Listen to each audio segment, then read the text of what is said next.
మా వంటగదికి స్వాగతం. మా వంటగదిలో ఈరోజు పిల్లలు ఎంతో ఇష్టంగా తినే స్నాక్స్ ఐటమ్ మజ్జిగ ఉండలు ఎలా తయారు చేయాలో చూద్దాం. ఇవి మజ్జిగతో తయారు చేస్తారు కాబట్టి మజ్జిగ ఉండలు.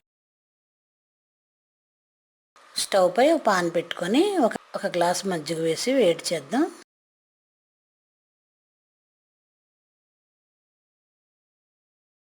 ఇది బాగా కాగిన తర్వాత 1 టీ స్పూన్ వాము, 1 టీ స్పూన్ పచ్చిమిర్చి పేస్టు, రుచికి తగినంత ఉప్పు కూడా వేసి 1 గ్లాస్ బియ్యం పిండి వేసి బాగా కలుపుదాం. ఇలా 1 గ్లాస్ బియ్యం పిండి వేసి బాగా కలిపి స్టవ్ ఆఫ్ చేద్దాం. దీన్ని ఒక 5 నిమిషాలు పక్కన పెడితే చల్లారుతుంది.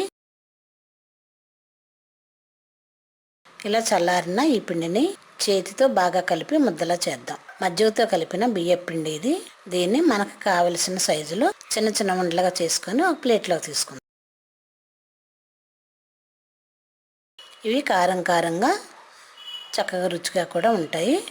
ఇది ఎప్పుడో పూర్వం వంట, ట్రెడిషనల్ రెసిపీ.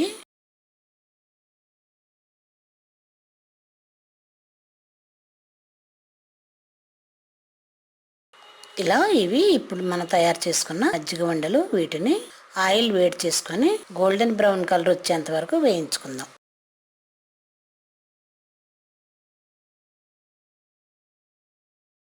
దీనిలో వాము ఉంది కాబట్టి పిల్లలు ఎన్ని తిన్నా భయపడక్కర్లేదు. ఇలా వేగిన తర్వాత వీటిని తీసుకొని ఒక ప్లేట్లో వేసుకొని సర్వ్ చేసుకుందాం. ఇవి గాలి తగలని డబ్బాలో వేసి ఉంచితే 1 నెల వరకు నిల్వ ఉంటాయి. వీటిని తీసుకొని స్టోర్ చేసుకుందాం. మా వంటగదిలో పిల్లలు ఎంతో ఇష్టంగా తినే స్నాక్స్ ఐటమ్ మజ్జిగ ఉండలు రెడీ. మరిన్ని వంటల కోసం మా వంటగదిని సబ్స్క్రైబ్ కాగలరు. ధన్యవాదములు.